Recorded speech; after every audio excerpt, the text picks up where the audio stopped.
Welcome to Warehousing Life Meet the Leaders. Today we have a visionary supply chain leader, Mr. Umesh Madhyan, Associate Vice President Logistics, Hindustan Coca-Cola Beverages Private Limited, which is one of the largest FMCG brands. Umesh has over 2 decades of experience and has worked for some of the biggest and global brand names in the FMCG sector. In this period, not only has he been recognized for his vision, innovative skills and approach, but has won various awards for the same. He is a steering committee member for AmCham, CII, USIBC, and currently the president of Chamber of Visionary Supply Chain Leaders. Thank you, Umesh, for accepting our invite and joining us today. Pleasure. Good afternoon. Good afternoon. What do you think will be the impact of COVID-19 across the supply chain? Okay, that's the longest question and I have a longest answer. I'll try to be as brief as I can. So if I look at the entire value chain starting from demand planning, the biggest hindrance right now, which we as an industry have, is to estimate what exactly is the demand going to be in the next week, in the next month, probably also the next day. Because of this increasing pandemic where we have unanticipated containment zones, increasing number in different states and different districts, I think there's a lot of apprehension on exactly how do we plan inventory. So the first biggest issue is inventory. We already have an inventory which is huge in terms of backlog because there was a huge shutdown of manufacturing and operations for a longer period of time because of the pandemic, like we all know. Taking care of that inventory is anyways a bigger problem.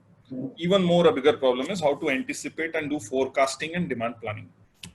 Moving on within the chain, we have suddenly also realized that the biggest backbone of this entire chain has been this poor gentleman called the driver.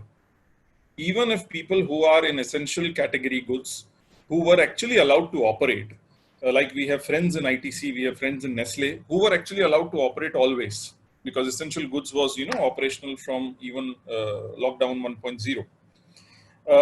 These guys still, even after being able to produce and convert materials, were not able to ship it out because the driver had gone back to their own homes wherever they belong to. And there was a huge problem in getting drivers. So we realized that even if you can do everything, you can't reach the customer, your whole supply chain, your whole value chain gets completely blocked. So that gets choked. So this was again another big hindrance which the industry had. The second was on manufacturing. How do you exactly convert? How do you exactly follow these 1 meter, 2 meter norms? Because our layouts in India are never made so comfortable. Canteen, you had to bring down your capacities from 100 to 25% because you have to keep distancing, etc. And you have to be safer in terms of operating guidelines, which we have been receiving, which were also constantly changing, by the way. Production again becomes a big hindrance on how to do that.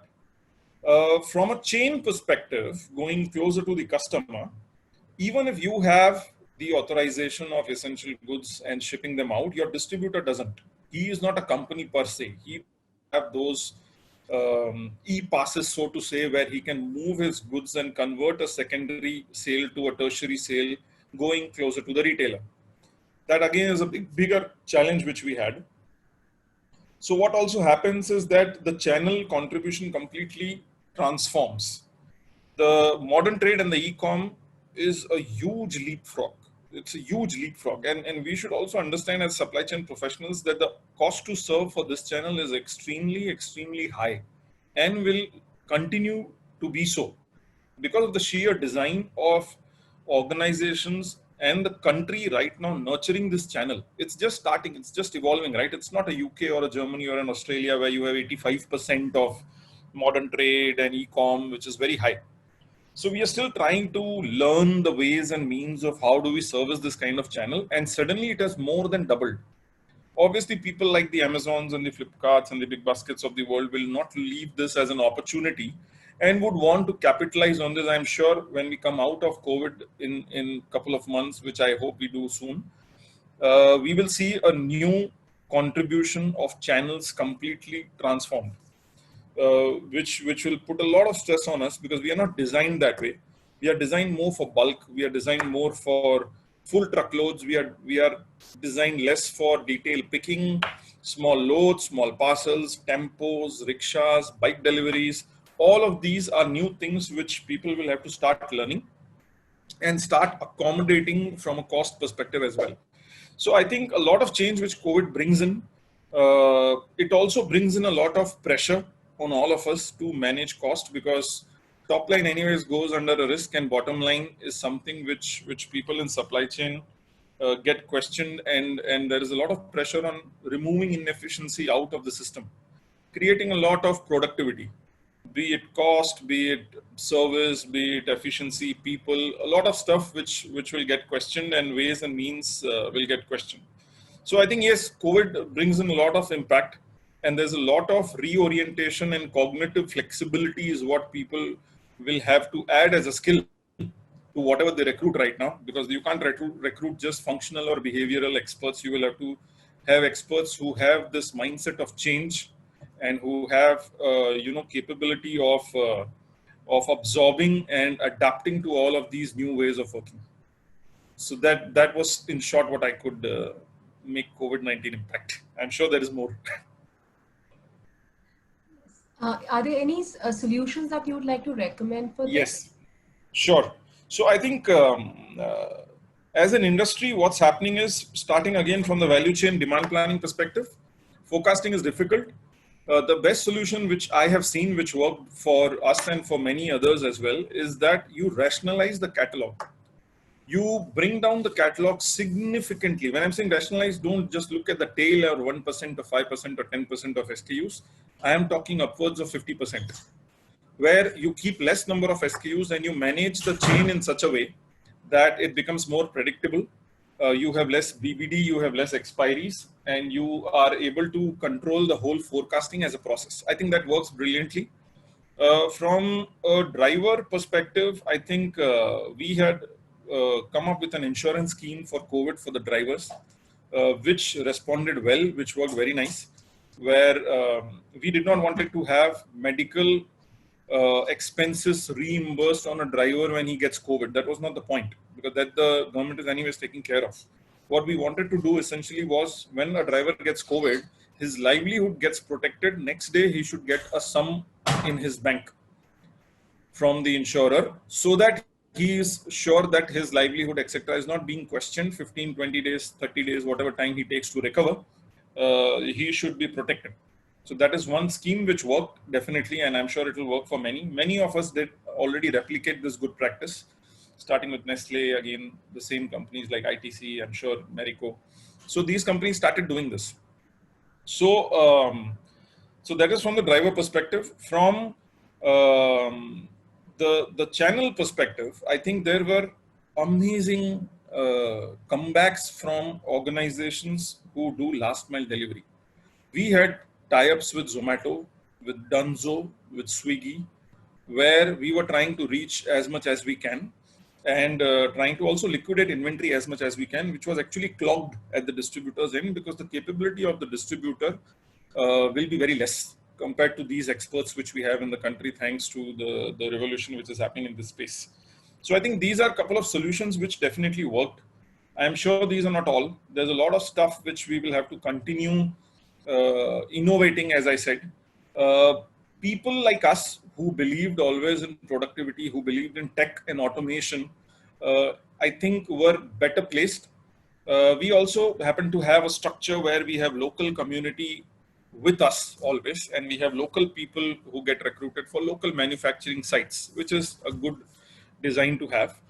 We had automation done like ASRS in one of our states in Gujarat, in one of our largest warehouse, where it's a lot of productive operation from an automation perspective. So you can do a lot of servicing with less people, and it leverages investments which we have been doing in the past.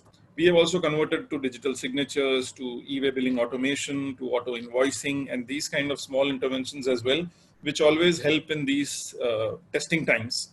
So I think people were best placed who were already on a right journey of tech. But having said that, we are trying to make this system more productive and leverage as much as we can for the next couple of months till the time we are there. Yeah. Do you think investment in technology will happen at a faster pace than earlier? Brilliant question. So I think I have been hearing a lot about this in the conferences where people are saying that, okay, now getting a lot many more people in manufacturing, in distribution centers, fulfillment centers is going to be tough because of COVID, and people want to restrict people coming in. So technology will have a lot of boost. My question to them is, where is the cash? Where is the capital? We all have gone back to at least the P&L ratios of 2016, 2017. Everyone, all the entire industry has hit so badly that we are all struggling for money, for cash and for capital. I think capital is going to be a big crunch for the next 12 to 18 months, if not more, assuming that everything gets well in Q1 of 2021, calendar year of Q1. But I think capital is something which will be scarce.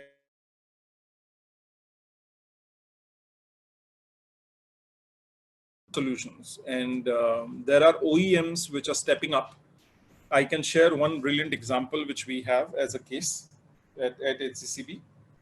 So in our journey of automation, we wanted to automate a warehouse where we were stuck because capital, again, like I said, is a problem. So we have come up with a TCO kind of model, which is called a total cost of ownership. It's nothing but a lease kind of model, where we pay, just like software once upon a time got converted from capital to SaaS, software as a service. This is a similar capital kind of model which is getting converted to lease.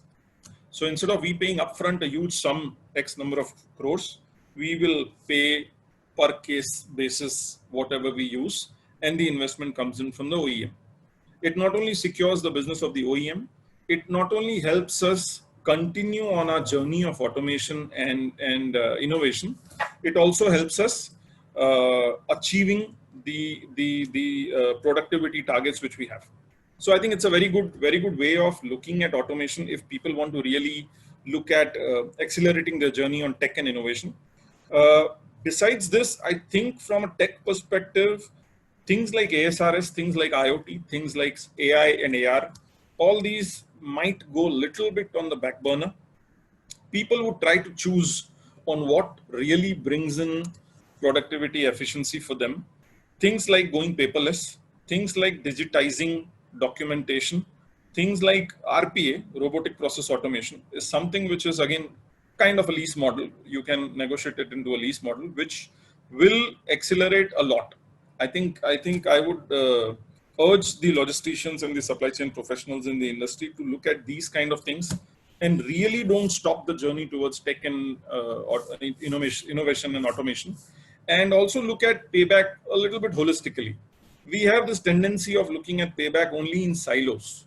People who do warehousing look at innovation in warehousing and try to pull back money from warehousing itself. That will never work. Innovation is completely a different way of looking. Like I said, you need to have a kind of cognitive flexibility for you to look at things which bring in as an organizational benefit holistically. So that's my thought on tech. I think we should continue and try to explore more bold TCO and lease kind of options. What are the solutions one should take if capital is a problem in these times? Yeah, so like I said, TCO, bolt, and lease options are the kind of solutions which one should look at. Going paperless is also one option which people should look at in terms of automation and extending their current solutions. So yes, you might have an SAP, but you still have a lot of documentation which is paper. Having UV disinfection for paper exchanges, etc., is something which organizations are thinking seriously, so that you don't contaminate by paper exchange between a checker and a security and a driver and so on. So those are the kind of things which people are doing. I think that should continue. Yeah.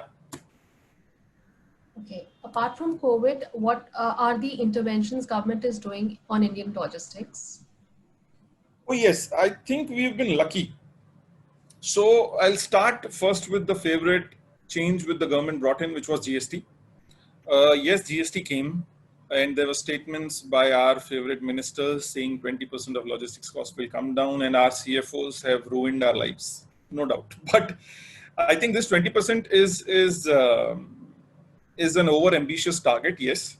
But what has happened through COVID is that people have tried to rethink and encash all of this. There is a lot of rationalization of warehousing footprint which happened post GST got announced. People started milking this whole new regulation which the government brought in. And I think there's a lot which people left it because the industry was not mature enough for moving to a different truck type or transport issues which are related and coupled with GST. Now people are questioning that. People are trying to do more of those things and eliminate more of warehouses, get more of productivity. I think so that will accelerate thanks to, in a way, a byproduct benefit of getting into this COVID situation. So I think that should work. From a government perspective, there is a lot of great effort which is happening on logistics, specifically with the new logistics ministry, which I would still say it's new. There are many new interventions they have planned. There is a new loadability, or we may call it vehicle utilization notification which got released, which helps us have proper usage of the height of the truck and the length of the truck. However, standardization of trucks is a big subject, which I'll not get into right now. But if they are not able to standardize, but they're at least able to give us that leverage of more volume on the same weight of the truck, which is great to start with. There is a work which I'm sure is going on urban logistics, where we were asked for some inputs, which we have shared with the government as CVSCL, Chamber of Visionary Supply Chain Leaders. I think that's also helping us understand on what all are the kind of thoughts and what all are the boundaries the government is okay to challenge, which is brilliant. So I think it's a very, very welcome change from the government side. We should expect a lot in terms of changing there, which is why logistics happens to be most disruptive in India, also globally. And we should try and see how we take full advantage of this. Although this is not a part of the question, but I'll still like to add, startups is a big phenomena which is happening in India and in globally all across for logistics. There has to be a strategy amongst companies where we embrace startups wholeheartedly. We have to try to embrace and try to work POCs, proof of concepts, with such organizations and see what comes out. Our experience has been phenomenal so far. And we do not exactly have a policy, but we have quite an open kind of treatment for people who come with new ideas. Even if they are new organizations, new setup organizations, we try to do them.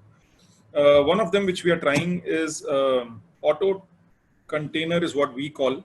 The startup name is something else.